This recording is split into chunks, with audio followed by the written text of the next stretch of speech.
The text message he sent to his wife was short, final, and devastating: "Martin is dead." But the high mountains possess a cruel, twisted sense of irony that defies logic. Barely an hour after sending that obituary, the roles were violently reversed. It was Marcin Kaczkan, the man he had just mourned, who was now frantically shoveling snow, burying him inside a deep, icy crevasse high on the slopes of Gasherbrum to save his life.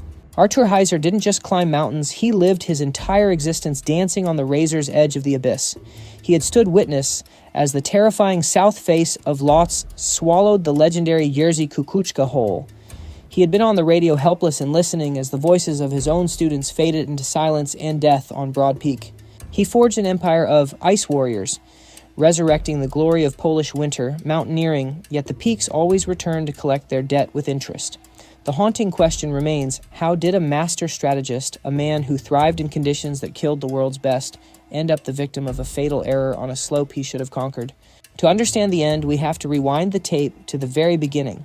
Imagine a rucksack so overloaded with gear, it weighs more than the skinny teenager trying to lift it. That is the snapshot where Artur Hajzer's legend begins. The year is 1976. Poland is suffocating behind the Iron Curtain, locked away in a monochrome world. In the industrial heartland of Silesia, life is a gray, predictable cycle of coal dust and concrete, offering little hope for a dreamer. But at just 14 years old, Artur finds a portal to another dimension. He walks through the doors of the Harsher Mountaineering Club, and from the moment he crosses the threshold, he isn't there to play games. He makes his massive ambitions crystal clear to everyone in the room. His raw physical potential leaves the veteran instructor speechless. On the approach, marches where other recruits are buckling and gasping under the crushing weight of their equipment, Hajzer doesn't just manage, he accelerates. He voluntarily shoulders double, sometimes triple the standard load, grinding upward like a machine. It was there in the steep, rocky couloirs of the Tatra Mountains during the notorious Betlejemka in training courses that he earned the moniker that would define him. His comrades watched in awe as he hauled literal tons of provisions and hardware up vertical walls without uttering a single complaint. Someone watched him trudge past and muttered a single word: elephant. The name stuck instantly. To the climbing community, he became the elephant, unstoppable, thick-skinned, and strong. This wasn't a playground insult. It was a badge of honor, a recognition of stamina that seemed borderline superhuman. But while his brute strength was undeniable, it was only one side of the coin. Underneath the muscle was a sharp, calculating mind. In an era of communist austerity where professional climbing gear was non-existent in stores, Artur unveiled a hidden genius. He would sit hunched over a sewing machine late into the night, transforming scraps of old fabric and sourced goose down into professional-grade jackets and backpacks. The gear he manufactured in his bedroom didn't just work, it looked and performed better than anything coming off a factory line. Even as a teenager, the astute business manager and gifted designer were already waking up inside him, planning for a future no one else could see yet. He understood a fundamental truth early on. If you want to survive the death zone, you cannot rely on luck. You have to be prepared for every variable, right down to the tensile strength of the last stitch on your parka. His boundless energy soon outgrew the local scene, and he graduated to the major leagues, the Academic Alpine Club in Katowice. They whispered the name in hushed tones, Kukuczka's Club. This was the Ivy League of Polish alpinism, a breeding ground for future titans of the sport. Gaining entry was like securing a golden ticket to the Himalayas, but Hajzer didn't fade into the background even when surrounded by giants. By the early 80s, he had shed the reputation of being just a pack mule who carried heavy loads for the stars. 1981 marked his explosion onto the international stage in the Alps. The elephant proved he could sprint. He executed lightning-fast speed ascents on the Petit Dru and Mont Blanc, shattering timelines. Where other teams took days to besiege a face, he devoured it in hours. Artur was demonstrating a terrifying level of efficiency that went beyond climbing. He took charge of the entire operation, organizing complex logistics, arranging black market transport, and securing funding in a bankrupt economy. At an age when most young men were just figuring out life, he was operating like a seasoned field general. It was obvious to everyone watching this guy didn't just want to stand on the summit. He wanted to lead the army that got there. Soon the mountains would offer him the ultimate test of that ambition up at the altitude, where the atmosphere thins and the air itself becomes a lethal adversary. The 6,000-meter mark is an invisible barrier. Beyond it, sport climbing ends and a desperate game of biological survival begins. In 1982, Hajzer crossed that threshold and never looked back. The civilized Alps with their warm huts and rescue helicopters were left in the dust. Artur landed in Nepal, deep in the wild, unmapped chaos of the rolling valley. There are no tourist trails here, and the maps are often dangerous works of fiction. His target, the virgin peak of Gauri Shankar, towering at 6,126 meters. This wasn't merely a climb, it was a first ascent. Hajzer was pushing into territory where no human being had ever set foot. He navigated the razor's edge of the unknown, feeling his way up the rock and ice meter by agonizing meter. When he finally stood on the summit, he unlocked the most critical piece of data about himself. His physiology was built for this. While hypoxia brought other climbers to their knees, vomiting and gasping, the thin air seemed to fuel his engine like high-octane gas. But the true trial by fire arrived a year later. 1983, the Hindu Kush Range. Looming before him was Tirich Mir, ominously translated as the Mountain of Darkness, the absolute monarch of the range. At 7,708 meters, this was the doorstep of the notorious death zone. Here, every breath is a violent battle against your own lungs, and the cold is a physical weight that crushes you even inside the downsuits Hajzer was still sewing with his own hands. It was on these slopes that fate paired him with Rafał Choda. Choda was a hardened veteran, a man who already knew the metallic taste of fear in the great ranges. For the young aspirant, Hajzer Choda became the guide into a world of extreme suffering and endurance. They functioned as a single biological unit.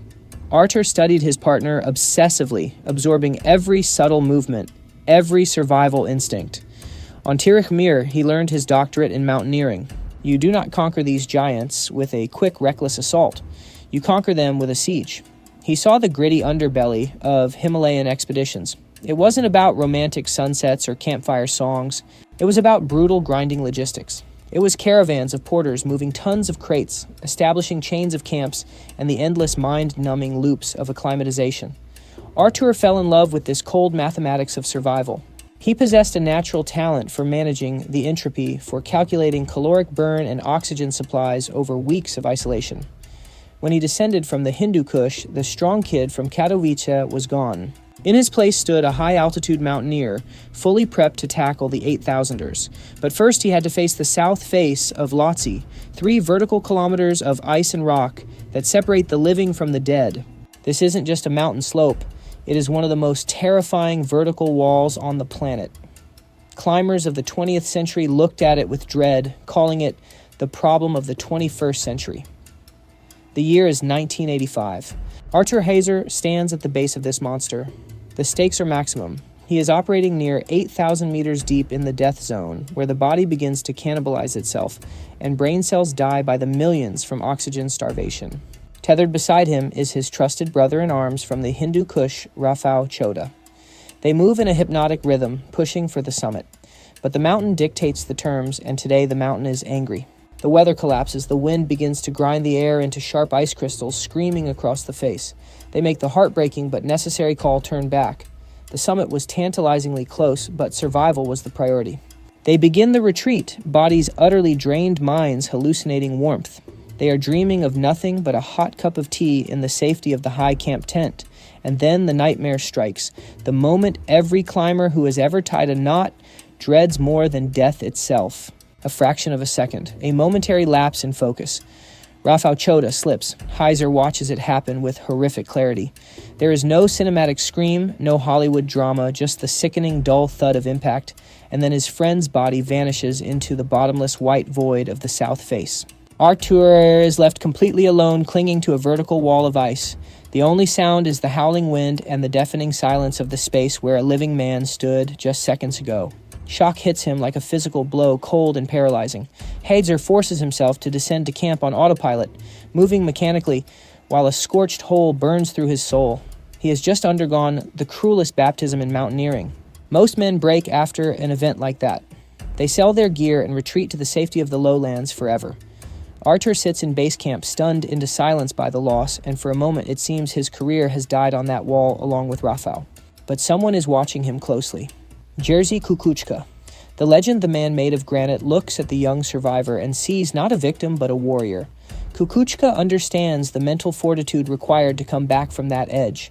Hajzer survived where others would have perished, and he kept his sanity intact. Jurek approaches him not with empty condolences but with a business proposition. He recognizes an equal in Artur, a man with the raw material of a champion. Instead of sending the traumatized kid home to heal, Kukuchka invites him on his next even more suicidal project. And so, born from the ashes of tragedy, one of the most effective and legendary partnerships in the history of global mountaineering is forged. Trying to keep pace with Jerzy Kukuchka in 1986 was considered by many experts to be a sophisticated form of self-destruction. But for Artur Hajzer, it was the only path to discover what he was truly made of. They stand together at the foot of Manaslu. The objective is audacious almost to the point of madness, a new route up the northeast face. And the style, pure. No Himalayan siege tactics, no armies of Sherpas, and absolutely no supplemental oxygen. We are talking about pure, unadulterated alpine style here. This isn't a leisure hike. It means they shoulder their massive packs and push forward into the void with absolutely zero margin for error and no possibility of retreat. Everything they need to stay alive, their flimsy shelter, their dwindling food rations, their only source of warmth is strapped right onto their spines. It doesn't take long for Artur to realize he has willingly walked into a meat grinder. He's climbing with Kukuchka, a man legendary, not just for his skills, but for a pace that isn't human and a tolerance for suffering that would shatter the mind of an ordinary person. Hajzer has to redline his body just to keep up switching his internal engine into overdrive. Every single upward movement becomes a violent struggle, a battle not only against the crushing gravity of the Himalayas, but against the screaming weakness in his own muscles. He battles the psychological urge to quit forcing himself not to drop even a single meter behind grinding his molars and pushing his physical form to a breaking point he didn't know existed. On November 10th, 1986, this desperate race for survival finally pays out. They are standing on the roof of the world, the summit of Manaslu, at 8,163 meters. Surrounding them is nothing but thin, oxygen-starved air and an infinite landscape of frozen white. For Hajzer standing there, gasping for breath, this is the ultimate moment of truth. He has conquered his very first 8,000er. But he didn't just reach the top. He achieved it as half of a two-man power team alongside the greatest climber of that entire era. Up there in the death zone, amidst the howling wind, something far more significant than the physical ascent takes place. Kukuchka looks over and realizes that the elephant, as Hajzer was nicknamed, didn't just match the brutal pace, but maintained the mental sharpness and work ethic required to survive. The dynamic shifts instantly.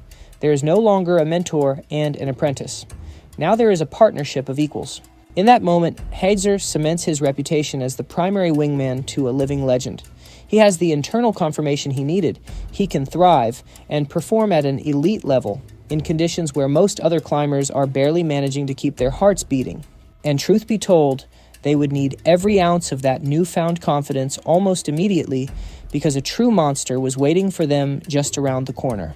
Fast forward to the winter of 1987, and the Himalayas transform into a hostile alien planet where the air is cold enough to burn your lungs like acid, and the wind is violent enough to shred a nylon tent into confetti. Jerzy Kukuchka and Artur Hajzer arrive at the bottom of the north face of Annapurna, recognized as one of the most treacherous and deadly mountains on Earth. The historical data for this mountain is terrifying, with the odds stacked heavily against survival. Historically, 1 out of every 3 climbers who tries for this peak never comes home. Yet our heroes decide to up the ante and choose a scenario that borders on insanity. They are going for it in the dead of winter. There is absolutely no time for a traditional siege-style climb. The calendar winter is rapidly closing out, and the deadly monsoon season is practically breathing down their necks. They make a tactical decision that sends a shiver of fear down the spines of traditional mountaineers. They opt for a lightning-fast assault. There will be no weeks spent acclimatizing, no endless days of fixing safety ropes. They are gambling everything on raw speed, attempting to thread the needle through a tiny weather window between hurricane-force storms. It is literally a race against death, where the grand prize is simply keeping your life. On February 3rd, Hajzer and Kukuchka initiate their final desperate push toward the sky. And to make it even harder, they are climbing without any supplemental oxygen. When you are up at 8,000 meters, you are forced to take 10 gasping breaths for every single vertical step you take. Your brain automatically switches into a primal survival mode, shutting down all non-essential systems like emotion, fear, and the sensation of pain. All that remains is pure, distilled willpower. And against all odds, they pull it off. For the first time in human history, people are standing on the summit of Annapurna in the winter season. But the feeling of triumph evaporates in seconds. The sun drops below the curvature of the earth, and the temperature instantly crashes to a bone-snapping -40 degrees. It feels as if the mountain itself is taking immediate violent revenge for their audacity in conquering it. The descent begins, and it quickly devolves into a nightmare scenario. They are moving in pitch-black darkness, navigating by touch, alone teetering on the razor's edge of total physical collapse. Hajzer's body, completely depleted by the climb up, is running on nothing but fumes. Far below in base camp, the radio operator strains to hear, through the crackling static, terrified that the long silence means they are gone forever. When they finally emerge, they don't look like conquering heroes. They descend looking like the survivors of a terrible catastrophe, with frostbitten faces and hollow, thousand-yard stares, but they are breathing. Back home in Poland, they are welcomed with the same reverence usually reserved for astronauts returning from the moon. The newspapers run bold headlines celebrating the Ice Warriors. For Hajzer, this marks a definitive turning point in his career. From this day forward, no one would ever dare dismiss him as just Kukuczka's backpack. He has proven to the entire world, and more importantly to himself, that he can withstand unimaginable freezing torture and operate where steel would shatter like glass. Artur Hajzer has officially entered the VIP club of the world's high-altitude mountaineering elite. For the vast majority of climbers, pioneering a brand new route is a once-in-a-lifetime achievement. But for the unstoppable duo of Kukuczka and Hajzer, it is starting to look like just another day at the office. By the autumn of 1987, they don't even consider taking a break after the winter hellscape of Annapurna. Figuratively speaking, the engine of their helicopter never even cools down. Their crosshairs are already locked on a new target, Shishapangma. And true to form, they refuse to take the easy way up or follow a well-beaten path. They set their ambitious sights on the West Ridge, a line that other climbers actively avoid because they consider it too dangerous and completely illogical. Hajzer and Kukuczka step into this white desert with the confidence of men who own the place. They dismantle the challenge with the precision of neurosurgeons cutting their way into the mountain's unknown flesh. On September 18, 1987, they are standing on the west summit at an altitude of 7,966 meters. True, it isn't the absolute highest point of the massif, but the significance of this climb lies in the style, not the height. They have successfully drawn a completely new line on the map of the Himalayas. At an age when most people are just finishing university, Artur Hajzer is already a global climbing phenomenon. There is almost nobody else his age with a resume. This heavy first ascents, winter assaults, and high-performance output at 8,000 meters. He is evolving into one of the most effective high-altitude operators on the planet, a machine that simply does not break down. But this high-altitude marathon is only in its opening chapters. The year turns to 1988.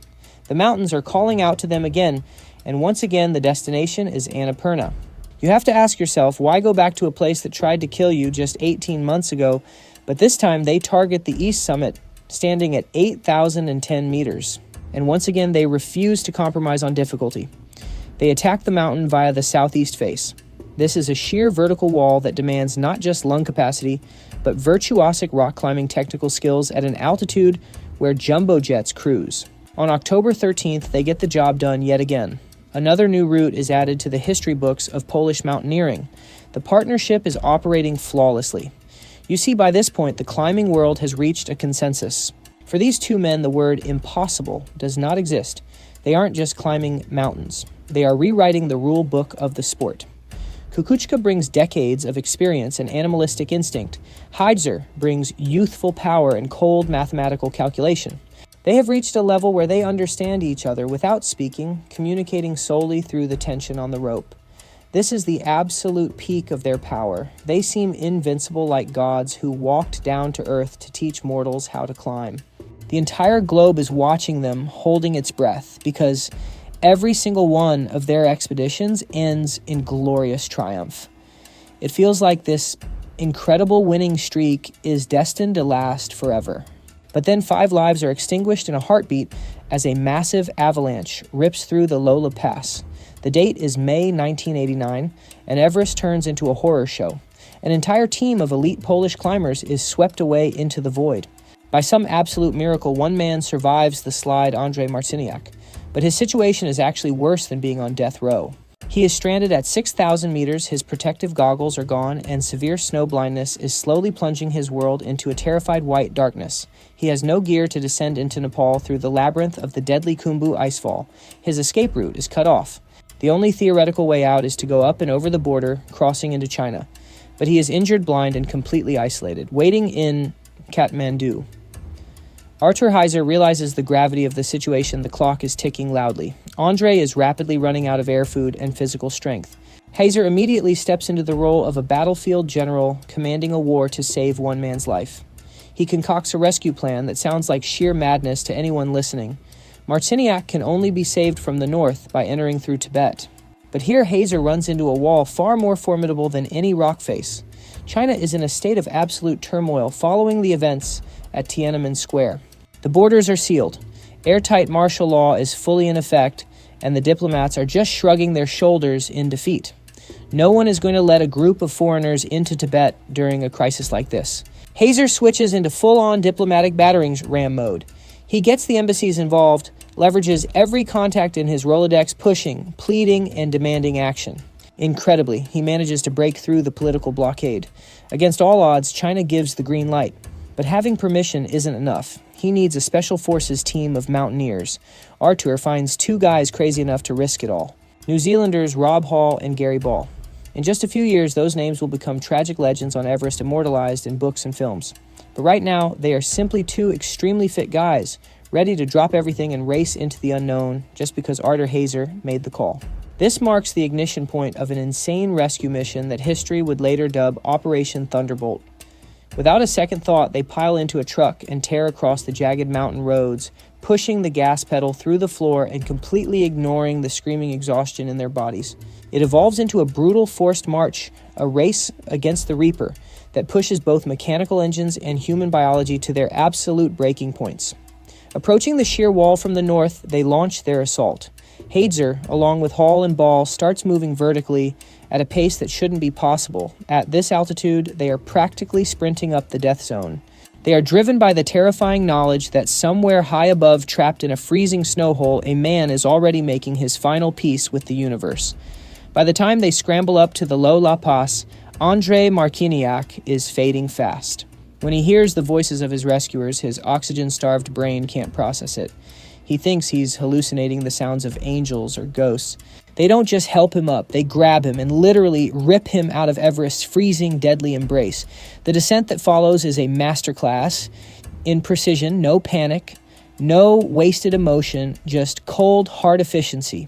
Against all odds, they drag Andre back from the brink and bring him down to safety. The global mountaineering community doesn't just applaud, they are left in absolute awe. For pulling off this miracle, for the impossible logistics, and the sheer unstoppable force of will required, Artur Hajzer is honored with the prestigious Fair Play Award, the highest ethical distinction in sports. With this one act, he proves to the world that a true leader isn't necessarily the guy standing on the peak with a flag. A true leader is the one who ensures his team makes it back to the dinner table even when the geography of the Himalayas and the geopolitics of the world are conspiring to kill them. But fate is a fickle thing.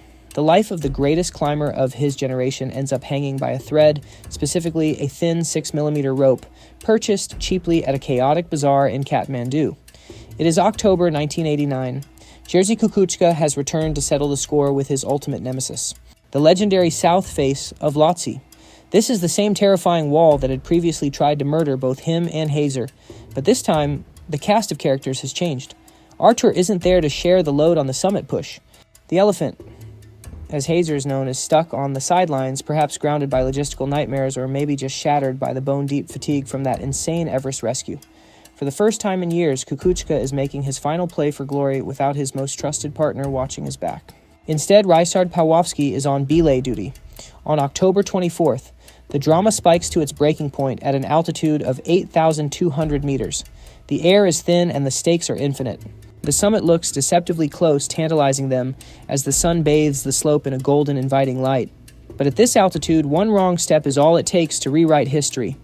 Kukuczka slips, he falls, and the rope, that bargain bin gear that was supposed to be his lifeline, betrays him. It is simply too old and too worn to handle the dynamic shock of a falling body. It doesn't stretch, it snaps with a sickening dry crack.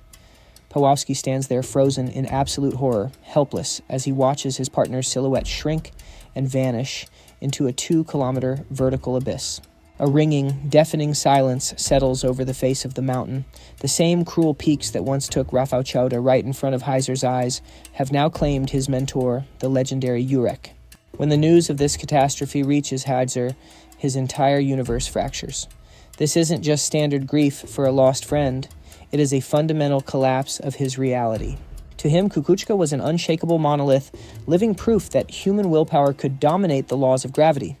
If the mountains could break Iron Jurek, then the game was rigged. There were no winners. Falling into that void alongside Kukuczka's body is the entire golden age of Polish Himalayan climbing. An era defined by impossible first ascent, suicidal winter expeditions, and immense national pride comes to a screeching halt in a single tragic second. The entire nation of Poland is plunged into deep mourning, and the climbing community is left stunned, wandering in a fog of bewilderment. But Hajzer's reaction is the most extreme of them all. He doesn't take a sabbatical. He doesn't look for healing on other smaller peaks. He makes a decision that is as sharp and final as the swing of an ice axe. He is finished. Artur decides he has had his fill of death, freezing, bivouacs, and grief. He quits mountaineering cold turkey. He severs every connection, stops returning calls from his old rope partners, and literally scrubs himself from the mountaineering map. The man who was anointed as the heir apparent, the new king of the Himalayas, voluntarily takes off his crown and walks away. A silence lasting 15 years begins. It is a life void of crampons, ice screws, or oxygen bottles. Hajzer chooses a flat, safe life on the plains, fully convinced that he has welded the door shut forever. However, you can take the man out of the mountains, but you can't kill the adrenaline junkie inside him. Artur Hajzer may have walked away from the sheer walls of the Himalayas, but his hunger for risk didn't die, it just shapeshifted. The 1990s in Poland are a wild frontier of untamed, savage capitalism, the perfect playground for a man with the tenacity of the elephant. He trades his ice axe for a calculator, and instead of plotting routes up a death zone, he starts mapping out aggressive financial strategies. The same manic energy that once propelled him to the summits of 14 8,000ers is now funneled entirely into constructing a massive business empire. In 1993, Hajzer joins forces with his old climbing buddy Janusz Meyer. Together they launch the brand Alpinus. And this is where Artur plays his trump card, the deep tactile experience of the teenager who used to spend nights sewing his own down jackets on his mother's sewing machine. He isn't just another empty suit in a boardroom. He is a technologist who intimately knows the value of every single stitch, seam, and fabric choice. He understands on a visceral level that a broken zipper in the city is just annoying, but at 8,000 meters, it is a literal death sentence. Hajzer implements cutting-edge technologies that rapidly turn Alpinus into the undisputed market predator. Soon everyone in Poland, from high school students to corporate professionals, is wearing his jackets. The brand becomes synonymous with quality, a true national obsession. But the summits of the business world turn out to be just as slippery and treacherous as the ice fields of Lhotse. Hajzer runs his corporation exactly the way he climbed with Kukuczka, aggressively fast and constantly flirting with the edge of disaster. The company expands at a breakneck, frantic pace, opening massive flagship stores and leveraging huge loans. It is a classic military blitzkrieg, but fought on the battlefield of economics. However, the market is cruel and does not forgive miscalculations. By the early 2000s, the mountain of debt becomes critical and unstable. In 2004, the financial avalanche finally cracks and comes crashing down. Alpinus declares bankruptcy. For Hajzer, the impact is devastating. He loses absolutely everything. His assets, his properties, his status as a millionaire, all gone. Bailiffs move in to catalog his life's work, while former partners look at their shoes to avoid making eye contact. It feels like falling into the abyss all over again, a flashback to the tragedy on Lhotse. But Artur is at his core a master of survival. Standing on the smoldering ruins of his first empire without wasting a moment on self-pity, he immediately starts laying the bricks for a new brand, High Mountain. He is starting from zero, driven by that same old manic obsession. And to get this new venture off the ground, he executes a brilliant marketing maneuver. Hajzer starts sponsoring mountaineering expeditions. He is back in the game, but not as a player, not yet. He's the manager now, the guy holding the checkbook. He is funding other people's dreams, staring at their summit photos from a safe distance, but he can feel it creeping back in. That dormant, long-forgotten magnetic pull of the high peaks is waking up inside him with a terrifying new intensity. 15 years on the bench is usually a career-ending sentence for any elite athlete. But Artur Hajzer decides that the laws of nature simply don't apply to him. In 2005, he does what most people call suicidal. He trades his plush CEO leather chair for the biting, freezing winds of the Karakoram. His target is Broad Peak, the 12th highest mountain on Earth. Artur is convinced that his body is like a vintage car engine. It just needs a little jump start to run exactly as it did during the golden years of the 80s. He pushes upward, tasting that familiar metallic thin air, and for a fleeting moment it feels like time has actually reversed. But at 8,000 meters, the mountain brutally slap-checks him back to reality. It's a simple, clumsy accident.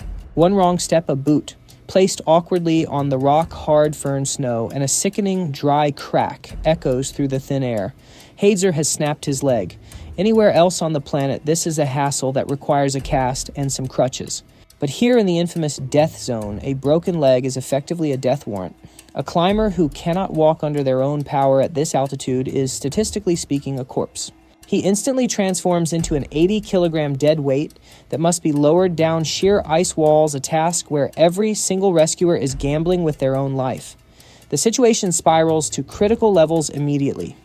Piotr Pustelnik, another titan of Polish climbing, takes command of the chaos. He launches what can only be described as a full-scale military extraction operation on the slope. Mayday calls fly out over the radio frequencies, and the response is overwhelming. Everyone on the mountain answers the call. Italians, Russians, Poles' entire expeditions drop their own summit ambitions to come save the elephant. Broad Peak becomes the stage for an unprecedented, heartwarming display of international solidarity. They bundle Hajzer into a sleeping bag, lash him tight with ropes, and begin the endless, torturous descent. It is hellish, back-breaking work. They have to drag him down inch by agonizing inch, fighting gravity every step of the way. The operation drags on for several grueling days. The team is utterly drained, swapping positions in the deep snow, but they refuse to leave him behind. They keep dragging their fallen comrade down the mountain inch by agonizing inch. Hajzer, the man who was always the powerhouse, the savior in a crisis, the unbreakable leader, is now reduced to a helpless burden, staring blankly up at the unforgiving sky. For a man of his stature, this moment inflicts a wound far deeper than the shattered bone in his leg. The carefully constructed myth of the elephant, the invincible climber who could endure anything, is crumbling into dust right before his eyes. He is being forced to confront the terrifying, absolute limits of his own mortality. By the time they finally haul him into base camp and load him onto the evacuation chopper, the whispers have already started. The consensus is clear. This is the end of the line. The veteran is broken. He's been humbled by the mountain, and surely now he'll fade into a quiet retirement to bounce grandchildren on his knee. But those people clearly don't understand who Artur Hajzer actually is. As he lies in that sterile hospital bed, leg suspended in traction, he isn't wasting time writing a farewell memoir. His mind is already racing, calculating, and strategizing exactly how he's going to rebuild his body for the next round in the death zone. Common wisdom says you can't step into the same river twice, particularly when that river is a frozen vertical torrent at 8,000 meters. And it's even less likely when you're carrying the baggage of a complex fracture and a 15-year hiatus from high-altitude climbing. The skeptics practically roll their eyes when Hajzer's name comes up. They dismiss him as a relic, a dinosaur from a bygone era whose clock has run out. But on May 11th, 2008, the static on the radio cuts out to reveal a short, impossible message that silences every doubt. Artur Hajzer is standing on the summit of Dhaulagiri, and standing right there beside him is Robert Shimchak.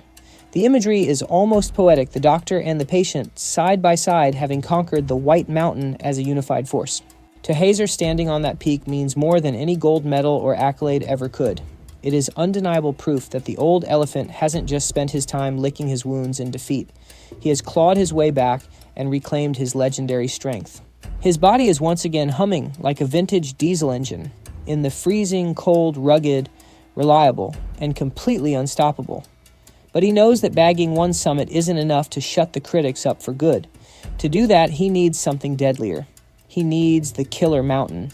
2 years later, in June of 2010, Hajzer throws down the gauntlet at Nanga Parbat. He doesn't look for an easy way up. He chooses the Kinshofar route, a classic but a brutally technical path that takes no prisoners. The Kinshofer Wall is essentially a vertical fortress designed to drain every ounce of willpower from a climber. Hajzer attacks it with the relentless momentum of a tank.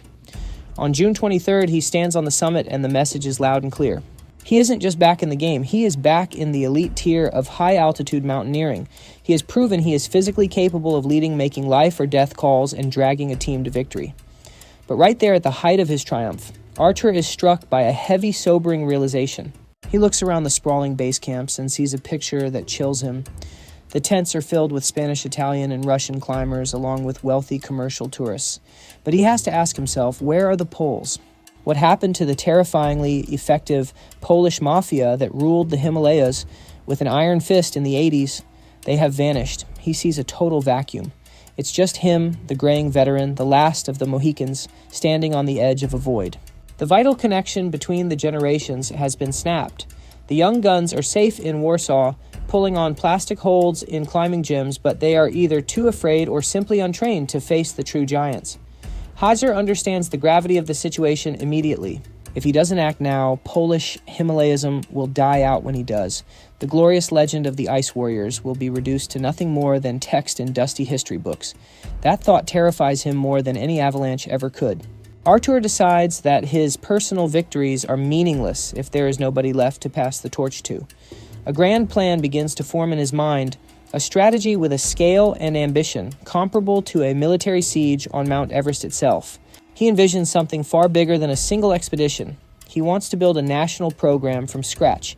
He intends to hunt down the young, the bold, and the hungry, drag them out of their heated gyms, and throw them into the freezing hell of the Karakoram to forge them into the next generation of champions. Hajzer is ready to become for them what the legendary Jerzy Kukuczka once was, for him a guide into the major leagues of suffering and glory. He writes a to-do list that would make a normal person's knees buckle with fear. The objective is to conquer the most hostile peaks of the Karakoram in the dead of winter, where temperatures plummet to minus 60 degrees, and the jet stream winds sweep humans into the abyss as if they were nothing more than feathers. This is the gauntlet that Artur Hajzer throws down in 2010. He officially launches the Polish Winter Himalayism program, a legacy project that would eventually become synonymous with his name. For now, it is known simply as PHZ, a project with national stakes. His goal is almost obscenely ambitious to capture all the remaining winter virgins, the 8,000-meter giants that no human being has ever managed to summit during the cold season. Hajzer doesn't approach this like a romantic dreamer. He attacks it like the CEO of a Fortune 500 company. He puts on a sharp suit and marches into government ministries, corporate boardrooms, and the presidential palace. He sells them the dream of restoring national glory. And his pitch works perfectly. Government grants and sponsorship contracts begin to flow like water. Artur creates a professional structure where mountaineering stops being an expensive hobby for eccentrics and becomes a legitimate career. He is effectively building a factory designed to produce world champions. But money is only the fuel. He still needs the engines. Hajzer announces a nationwide draft calling for anyone brave enough to try out. He gathers young hopefuls from every corner of Poland and subjects them to a brutal process of natural selection. The Tatra Mountains and the Alps become his testing grounds, the crucibles, where the weak are weeded out. Artur pushes these candidates to their absolute breaking points, forcing them to run marathons with heavy packs and testing their psychological resilience. He is searching for that specific wild glint in their eyes that Kukuczka once saw in him. He doesn't just need athletes.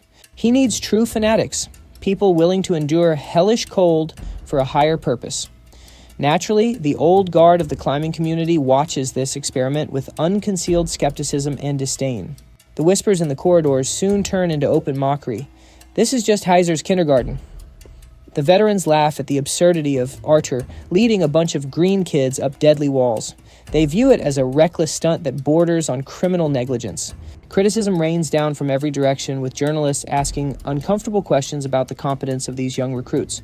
Hajzer is branded a glorified babysitter, leading children to the slaughterhouse. But Artur brushes off the ridicule like snow from his jacket. He positions himself as a public shield for his protégés, taking the full force of the media storm himself. And more importantly, he doesn't just sit back in a warm office in Warsaw issuing orders. Hajzer operates like a true frontline commander. He zips up his down suit and marches right out there with them. He becomes a player coach, demonstrating through his own actions exactly how to stay alive in the death zone.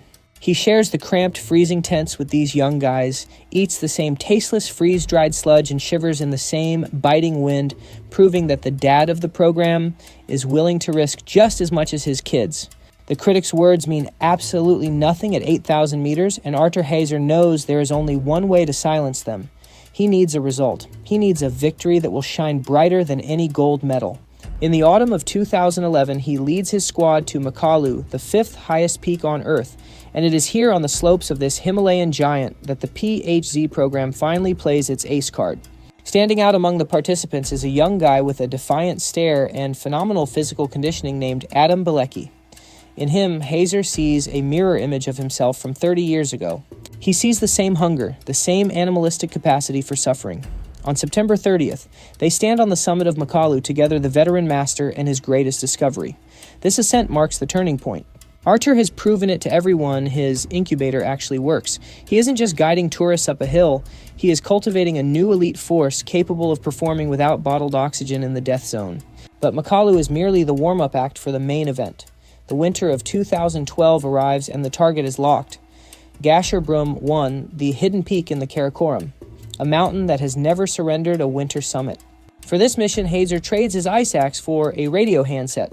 He remains at base camp, taking on the role of the mastermind, the grandmaster, moving his pieces across a deadly icy chessboard. This test of his nerves turns out to be more terrifying than any climb he has ever done. Sitting in a tent, scanning the slopes through binoculars and waiting for the radio to crackle with life is pure torture for a man of action. On March 9th, the tension at base camp reaches a breaking point. Adam Bilecki and Janusz Gołąb launch their final push for the summit. The weather grants them a microscopic window of opportunity, and they sink their teeth into it. The wind screaming over the ridge is strong enough to sweep a man off his feet, and the cold cuts through even the most expensive down suits, chilling the climbers to their very bones. Down below, Hajzer is practically hypnotizing the radio, willing it to speak. And then a voice finally cuts through the static. "We're on the summit." It is a historic moment. The Poles have just claimed the first ever winter ascent of Gasherbrum 1. The Polish Winter Himalayism program has made a triumphant return, slamming the country back into the big leagues of mountaineering. The critics who sneered and called the project a kindergarten are now forced to eat their words in silence. The children of Hajzer had achieved the impossible, conquering heights that had humbled the world's elite climbers. Artur didn't just come home. He returned to Poland as a conqueror. The president pinned the Officer's Cross of the Order of Polonia Restituta to his chest, cementing his status as a national icon. Standing there in the gilded halls of the presidential palace, it felt like undeniable proof. Every doubt had been silenced. His grand vision was no longer just a dream, but undeniable reality, fully vindicated by history. He had constructed an unstoppable engine of success and groomed the next generation to drive it. Looking ahead, he saw only a horizon filled with more trophies and shimmering summits. Yet he knew better than anyone that a triumph in the death zone is illusory. It only counts if you survive the descent. The winter of 2013 brought the program's crosshairs to Broad Peak. It was the most intricate and daring logistical puzzle they had ever attempted in the project's lifespan. However, for this chapter, Artur remained behind in Poland. He orchestrated the maneuvers from a climate-controlled office, surrounded by glowing screens and buzzing telephones, while the legendary Krzysztof Wielicki acted as his field marshal, leading the charge directly on the unforgiving ice of the glacier. Hajzer had architected a flawless strategy, but the high peaks have a nasty habit of shredding business spreadsheets. On March 5th, 4 Polish climbers stood atop the world, gazing down from the summit. The roster included Adam Bilecki, Artur Małek, Tomasz Kowalski, and the seasoned veteran Maciej Berbeka. By all rights, this should have been another resounding victory, a moment where they carved their names permanently into the bedrock of history by achieving the impossible. But the euphoria at base camp was short-lived, curdling rapidly into anxiety and then escalating into sheer terror. As the sun dipped below the horizon, temperatures plunged into the lethal range and the team began to fracture the gap between them, widening dangerously. A tragedy was playing out in real time, and Hajzer was forced to spectate through a satellite uplink, utterly impotent to intervene. The crackle of the radio traffic brought nothing but devastating updates from the mountain. Tomasz Kowalski, a young powerhouse of an athlete, was experiencing total systemic failure. His body had simply hit a wall. He radioed Wielicki with the heartbreaking admission that he couldn't take another step, saying he intended to just sit down and rest for a moment. In the mountaineering world, just resting is a grim euphemism for dying. Hajzer listened to these transmissions, forced to hear the vitality drain from a man he had personally handpicked and groomed for exactly this moment. Then there was Maciej Berbeka, the legend making his grand return to the high peaks after years of absence. He simply walked into the shadows and was swallowed by the void. He descended into the freezing blackness of the icy night and was never heard from again. The champagne remained corked. Instead of a celebration, Artur woke up in a living nightmare. Of the 4 titans who reached the top, only Bilecki and Małek returned. The mountain claimed Berbeka and Kowalski as permanent residents. For Hajzer, life transformed into a personal purgatory. He faced the most excruciating duty of command, dialing the numbers of the families. He had to find the words to explain to wives and mothers why their beloved men were abandoned to the eternal ice. The sheer crushing gravity of the disaster landed squarely on his shoulders. Almost instantly, Hajzer shifted from the savior who revived Polish mountaineering to a public target. The press was ravenous, shoving microphones in his face, while headlines screamed about negligence and unjustifiable gambling with human life. He stood before the lenses, looking hollowed out and spectral, trying to justify the brutal truth that death is an inherent part of the mountains.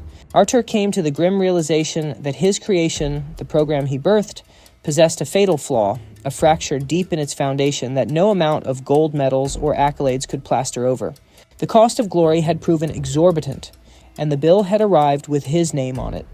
While the silence of the high peaks is haunting, the cacophony of judgment erupting in the valley below proved far more corrosive and destructive. By the spring of 2013, the mood in Poland wasn't one of celebrating a historic achievement, but of prosecution. It was a public tribunal, and the entire media landscape detonated. From tabloids to television panels and internet message boards, everyone was obsessed with the same dark topic, the Broad Peak tragedy. And standing in the eye of this media hurricane was Artur Hajzer. The man who had restored national dignity just days prior was now being eviscerated in the public square.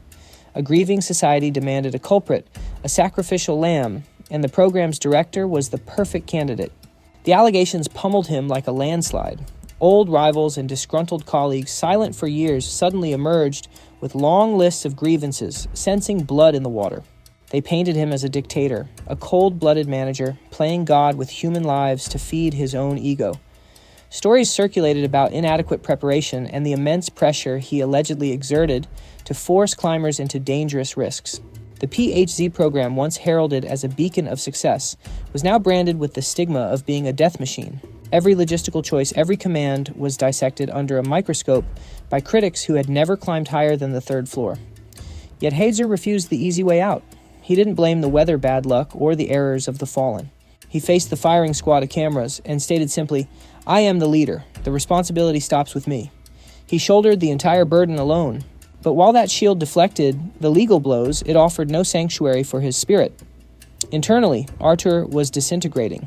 The guilt over the deaths of Tomasz and Maciej gnawed at his vitals, dragging this man of action into a heavy, suffocating abyss of depression.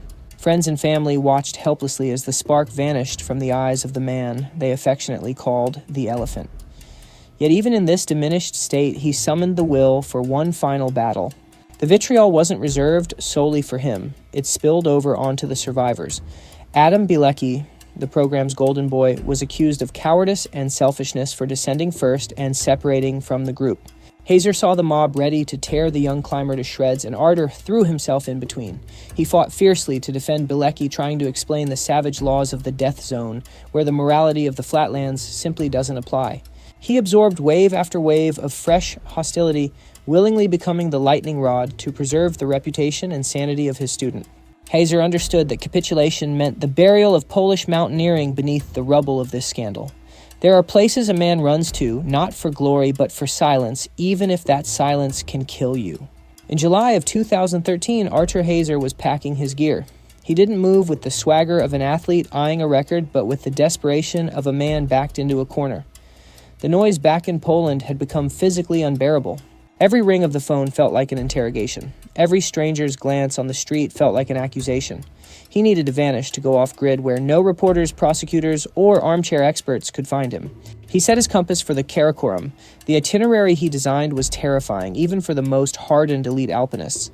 Hajzer was targeting a complete traverse of the Gasherbrum Massif. To the uninitiated, the idea sounded like madness.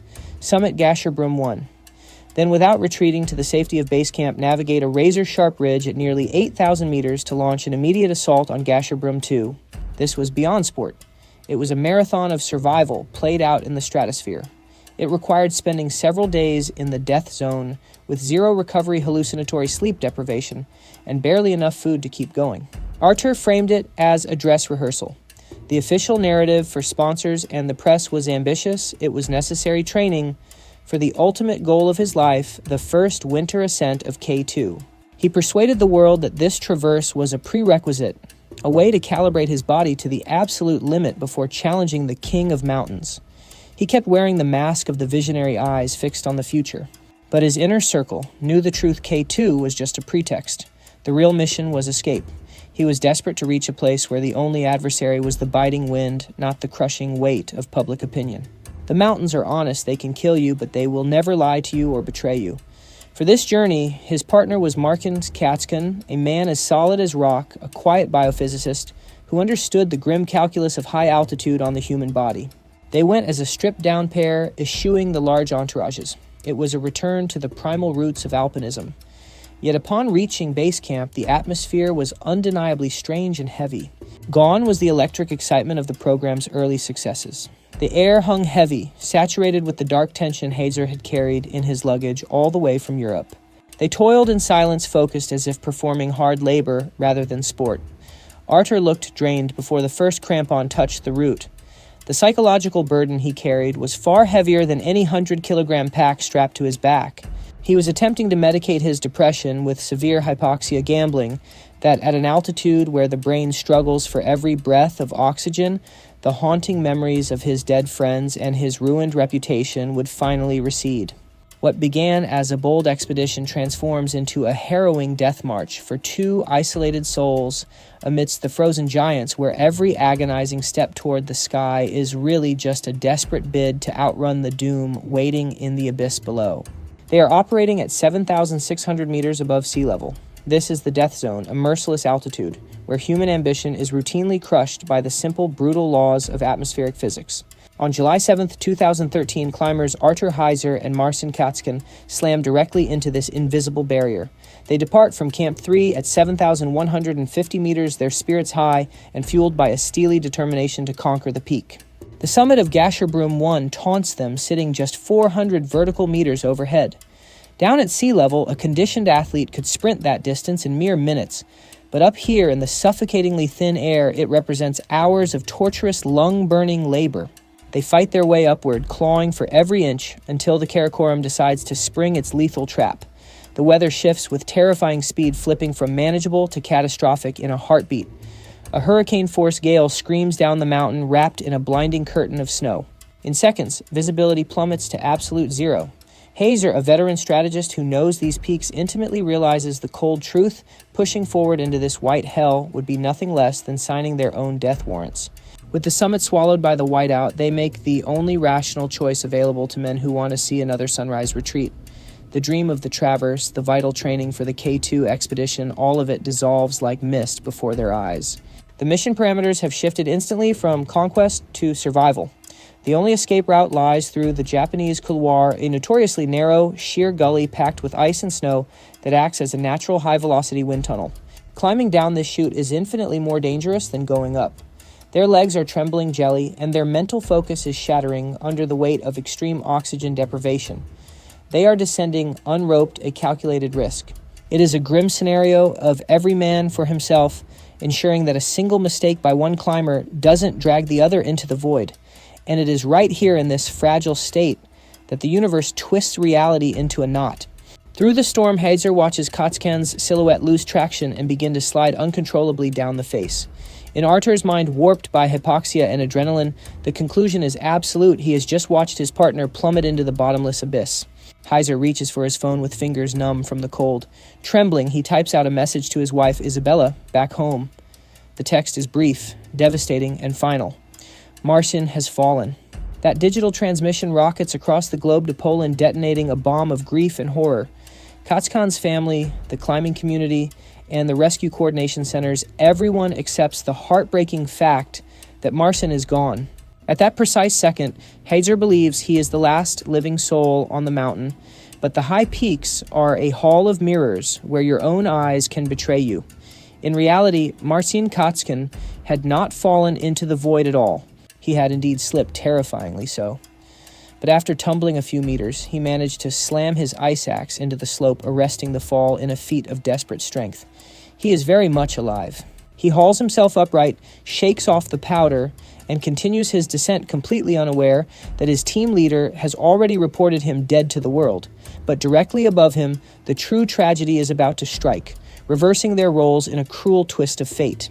The man who just announced the death of his friend now stands on the razor's edge of his own mortality. Artur Hajzer, grieving a loss that hasn't happened, resumes his down climb in solitary silence. He takes one careful step, then another, until the mountain suddenly rips the floor out from under him. The text message he sent becomes a self-fulfilling prophecy, but the name attached to the tragedy has changed. 500 meters of terrifying empty space become Artur Hajzer's final journey. No witness exists to explain what transpired in that split second on the treacherous slopes of the Japanese couloir. Was it a fumble with a carabiner by frozen, exhausted hands? Did a rogue gust of wind blast him off his stance, or did his brain simply shut down in a momentary blackout from pure physical depletion? The mountain locks that secret away, keeping it as secure as the ancient ice that covers the rock. All we know for certain is that gravity is a merciless judge that offers no appeals and no second chances. The body of the climbing legend known as the Elephant hurtles down the icy chute, colliding violently with rock outcrops before the momentum finally bleeds out on a snowfield far below. Meanwhile, Marcin Kaczkin, the man from the obituary text, the ghost walking down the mountain, is still fighting his way to safety. He is alive, hyper-focused, and moving with the caution of a survivor. He descends lower, and at an altitude of 6,400 meters, a flash of color breaks the monotony of the white snow. It is a high-altitude down jacket. As he approaches, the horrific realization of a communication breakdown washes over him. But the reality is the exact inverse of what anyone expected. Lying broken before him is his expedition leader. Kaczkin kneels in the snow, checking for a pulse, but he knows deep down that this is beyond the help of any medicine. Artur Hajzer died instantly upon impact. The trauma from a fall of that magnitude leaves no room for survival. Marcin is now truly alone, standing guard over his friend's body in the infinite freezing silence of the Karakoram. He is forced to make the most agonizing satellite phone call of his life. The corrected news travels back to Poland to Artur's wife, Isabella, shattering her world for the second time that day. And from thousands of kilometers away, the family makes a brave and heartbreaking decision, perhaps the only one that respects the soul of a mountaineer. They request that his body not be brought down. They refuse to risk Kaczkin's life, or the lives of a rescue team, to drag a shell through the deadly ice falls. Artur belongs to the mountains now. He should remain where his heart always found its truest home. Kaczkin accepts this final duty. He locates a deep glacial crevasse at the base of the Great Wall. This will not be a cemetery marked by marble and flowers. This is a tomb of eternal ice, a mausoleum built by nature itself. Summoning his remaining reserves of strength, Marcin moves his partner's body and commits it to the deep blue silence of the glacier. He kneels in the snow to offer a prayer, accompanied only by the relentless howling of the wind. There's a chilling, almost mystical symmetry to how this story ends. Artur Hajzer's fate is a perfect mirror of his mentor, Jerzy Kukuczka. Just as the legendary Kukuczka was laid to rest forever on the massive south face of Lhotse, Hajzer has found his eternal peace beneath the towering wall of Gasherbrum. The circle has closed. The student and the teacher are symbolically roped together once again. Only this time, their route does not lead to a jagged summit, but into the quiet of eternity. They have become permanent fixtures of the landscape, solemn, silent guardians of the Karakoram and the Himalayas. The earthly chapter of The Elephant concludes here at an elevation of 6,400 meters. Yet this is precisely where the legend takes root, a story of ambition, tragedy, and survival that will endure long after we are all gone.